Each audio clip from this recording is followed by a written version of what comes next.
اللي بيبقى موجود كله في الجمعيه في خلال شهر يا دكتور ما بيعديش حوالي 1.5 مليار. نعم.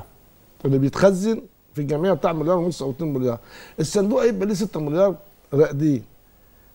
تاخد الفلوس اللي توفر تصرف منها دعم. حصلت كارثه في طماطم عوض فلاحك منه.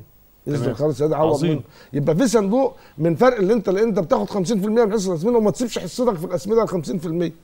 ماشي يا دكتور؟ مع سلامة. دراسه انا عاملها وقعدت اتكلمت فيه، لكن هو كل اللي فيه ان اي حاجه فيها دعم.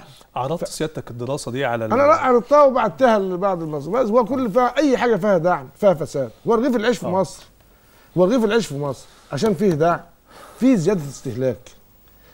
الدكتور ممكن يبقى معايا في الكلمه دي، متوسط الفرد عالميا وفي العالم كله 100 كيلو قمح.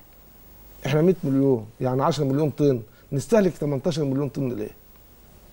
ليه؟ لان احنا بنحاول نستهلك